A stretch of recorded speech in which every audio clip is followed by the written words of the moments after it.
नमस्कार दोस्तों, आप सब लोगों का एक नई वीडियो में हार्दिक स्वागत है। आज के वीडियो में हम शेयर करने वाले हैं यूरोपीय मध्यकालीन कला।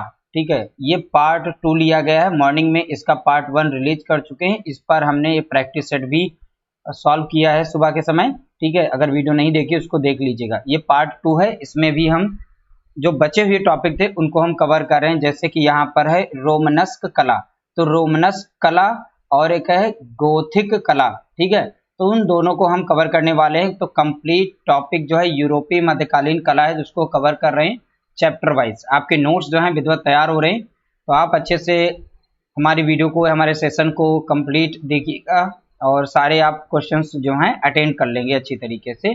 पहला प्रश्न दिया गया है, रोमनस्क कला का प्रमुख केंद्र था। तो रोमनस्क कला का प्रमुख केंद्र कौन था? तो प्रमुख केंद्र बताना है तो आप बताएंगे फ्रांस था। तो रोमनस्क कला का प्रमुख केंद्र तो आप बताएंगे फ्रांस था। अगला प्रश्न था, फ्रांस की 11वीं सती, यहाँ पर सती होगा, सती की पुनरुत्थान कला को क्या कहते हैं? तो फ्रांस की 11वीं सती की पुनरुत्थान कला को क्या कहते हैं?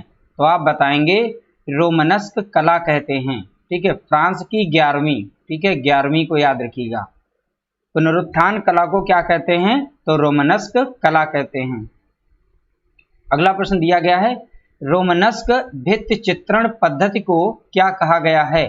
तो रोमनस्क भित्ति चित्रण पद्धति को क्या कहा गया है, ये पूछा गया है। तो पद्धति को कहते हैं रैपिड फ्रेस्को कहते हैं। क्या कहते हैं?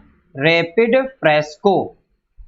अगला प्रश्न है क्वेश्चन नंबर, यहाँ पर रोमनस्क कला का सिस्टाइन चैपल किसे कहते हैं? तो रोमनस्क कला का सिस्टाइन चैपल किसे कहते हैं? चैपल, ठीक है, फ्रांस में स्थित पोइत के बेनेडिक्टाइन, इसको ध्यान रखिएगा, बेनेडिक्टाइन चर्च को कहा जाता है सिस्टाइन चैपल। तो क्वेश्चन थोड़ा सा उलट फेर वाला है, लेकिन बट ये इंपॉर्टेंट है आपके एग्जाम के लिए। ध्यान रखिएगा, ऐसे ही प्रश्न रखे जाते हैं जो कुछ अलग तरीके से दिखाई पड़ते हैं। अगला प्रश्न दिया गया है, भारी स्तंभ तथा भित्ति पक्ष किस शैली के वास्तु की विशेषता है? ठीक है, तो भारी स्तंभ तथा भित्ति पक्ष किस शैली के वास्तु की विशेषता है? तो आप बताएंगे रोमनस्क कला के। ठीक है, रोमनस्क इसका राइट आंसर। अगला है, रोमनस्क कला का कौन सा रूप महत्वपूर्ण है? तो रोमनस्क कला का कौन सा रूप महत्वपूर्ण है? तो आप बताएंगे द्वार तोरण। ठीक है, द्वार तोरण। ठीक है, तो इसका राइट आंसर हो गया द्वार तोरण। अगला प्रश्न दिया गया, द्वार तोरण के अलावा रोमनस्क कला का कौन सा रूप विशेष महत्वपूर्ण है? ठीक है, द्वार तोरण के अलावा रोमनस्क कला का कौन सा रूप विशेष महत्वपूर्ण है? तो आप बताएंगे वास्तुकला। ठीक है, तो वास्तुकला इसका राइट आंसर होगा। अब देखिए, यहां पर से हम पढ़ेंगे गोथिक कला। ठीक है, तो गोथिक कला के बारे में पढ़ेंगे जो भी इंपॉर्टेंट है। तो गोथिक शैली का आरंभ कब और कहां हुआ? तो गोथिक शैली का आरंभ आप बताएंगे तो 12वीं सदी में हुआ, लेकिन कहां से हुआ? तो आप बताएंगे फ्रांस से हुआ। ठीक है, गोथिक कला का प्रारंभ कहां से हुआ? तो आप बताएंगे फ्रांस से। अगला प्रश्न है, गोथिक शैली किस काल रूप से मुख्यतः संबंधित है? तो आप बताएंगे वास्तु। ठीक है, वास्तुकला से संबंधित है। तो वास्तुकला से गोथिक शैली संबंधित है। देखिए, गोथिक दरवाजे और खिड़कियां किस आकार के हैं? तो गोथिक शैली में दरवाजे जो हैं और खिड़कियां किस आकार के बने हैं वो बताना है। तो लंबे आकार के बने हैं। तो उनकी आकार की मतलब आकृति कैसी है? तो लंबे हैं। अगला प्रश्न है, गोथिक दरवाजे तथा खिड़कियों का शीर्ष भाग किस प्रकार का है? तो गोथिक दरवाजे और खिड़कियों का शीर्ष भाग किस प्रकार का? तो आप बताएंगे नुकीला मेहराब, ठीक है, प्रकार का है। तो नुकीला है और मेहराब प्रकार का है। अगला है, गोथिक चित्र शैली की मुख्य विशेषता है।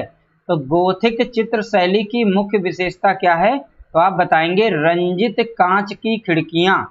ठीक है, रंजित कांच की खिड़कियां। अगला प्रश्न है स्टेन ग्लास विधा किस युग में विकसित हुई थी? तो स्टेन ग्लास विधा किस युग में विकसित हुई थी? तो आप बताएंगे गोथिक। ठीक है, गोथिक इसका राइट आंसर। अगला प्रश्न है प्रारंभिक गोथिक मोज़ेक कला में टीसेरेई क्या है? तो टीसेरेई ऐसे ही वर्ड रख दिए जाते हैं, आपने देखा भी होगा। ठीक है, इनको ध्यान पूर्वक पढ़ते जाइए। हाँ, छोटे रंगीन घन। ठीक है, तो छोटे रंगीन घन को क्या कहते हैं? टीसेरेई। तो टीसेरेई प्रारंभिक गोथिक मोज़ेक कला में टीसेरेई क्या है? तो आप बताएंगे छोटे रंगीन घन। अगला प्रश्न है शांत संगीत इसे कहते हैं फ्रोजन म्यूजिक। ठीक है, उक्ति किसके लिए प्रयुक्त होती है? तो शांत संगीत उक्ति किसके लिए प्रयुक्त होती है? तो आप बताएंगे गोथिक के लिए। ठीक है, तो गोथिक के लिए प्रयुक्त होती है। अगला प्रश्न है नुकीले मेहराब वाले भवनों का निर्माण किस युग में हुआ? तो अभी इस पर एक क्वेश्चन ऊपर बना था, उसके हिसाब से आप बता सकते हैं गोथिक युग में हुआ, गोथिक कला के समय, गोथिक शैली के समय, ऐसे करके। अगला देखिए गोथिक शैली के स्थापत्य का जन्म इससे हुआ। तो गोथिक शैली के स्थापत्य का जन्म किससे हुआ ये बताना है। तो आप बताएंगे सेंट डेनिस गिरजा, सेंट डेनिस गिरजा से। और ये पड़ता कहाँ है? तो आप बताएंगे फ्रांस में पड़ता है। अगला प्रश्न है अंतरराष्ट्रीय गोथिक शैली का स्थापत्य पाया जाता है। तो अंतरराष्ट्रीय गोथिक शैली का स्थापत्य पाया जाता है तो कहाँ पाया जाता है? तो आप बताएंगे इंग्लैंड में, जर्मनी में, इटली इत्यादि में। तो ये तीन नाम मुख्य रूप से याद रखिएगा, इंग्लैंड, जर्मनी और इटली। अगला प्रश्न है गोथिक कला के किस चित्रकार ने इंद्रधनुषी रंगों में चित्रण किया? तो गोथिक कला के किस चित्रकार ने इंद्रधनुषी रंगों में चित्रण किया? तो आप बताएंगे मास्टर ऑफ मोलिन्स। ठीक है, किसने किया था? मास्टर ऑफ मोलिन्स ने। अगला प्रश्न है गोथिक स्थापत्य शैली का प्रमुख निदर्शन है। ठीक है, तो आप बताएंगे चार्ट्रेस कैथेड्रल, चार्ट्रेस कैथेड्रल इसका राइट आंसर। अगला प्रश्न है फ्लाइंग बट्रेस का प्रयोग, या यहाँ पे होगा प्रयोग हुआ। ठीक है, प्रयोग। तो फ्लाइंग बट्रेस का प्रयोग हुआ तो कहाँ हुआ है? तो बताएंगे गोथिक कला में हुआ है। तो गोथिक कला में फ्लाइंग बट्रेस का प्रयोग हुआ है। अगला प्रश्न है यहाँ पर कौन होगा? कौन सा गोथिक चित्रकार वास्तुशिल्पी भी था? तो कौन सा चित्रकार वास्तुशिल्पी भी था? तो आप बताएंगे जियोत्तो। ठीक है, तो जियोत्तो चित्रकार जो है वास्तुशिल्पी भी था। अगला प्रश्न है गोथिक युग का चित्रकार जिसके चित्रों ने पुनर्जागरण काल की चित्रकला को जन्म दिया। क्वेश्चन को ध्यानपूर्वक एक बार समझ लीजिएगा क्या कह रहा है। गोथिक युग का चित्रकार जिसके चित्रों ने पुनर्जागरण काल की चित्रकला को जन्म दिया तो वो था जियोत्तो। ठीक है, तो जियोत्तो, उस चित्रकार का नाम क्या है? जियोत्तो। अगला प्रश्न है सियना की चित्रकला का पिता कहे जाते हैं। तो सियना की चित्रकला का पिता किसे कहा जाता है? तो याद रखिएगा दुच्चियो। देखिए नाम थोड़े अजीब हैं बट इंपॉर्टेंट हैं, दुच्चियो। अगला प्रश्न दिया गया है रंगीन अल्बास्टर शिल्प किस देश की गोथिक कला की विशेषता है? तो रंगीन अल्बास्टर शिल्प किस देश की गोथिक कला की विशेषता है? तो आप बताएंगे इंग्लिश गोथिक की विशेषता है। ठीक है, इंग्लिश गोथिक इसका राइट आंसर। अगला प्रश्न है गोथिक भवनों में किस प्रकार के छतों का निर्माण हुआ है? तो गोथिक भवनों में किस प्रकार के, सॉरी छतों नहीं, यहाँ पे छतों का निर्माण हुआ, सॉरी।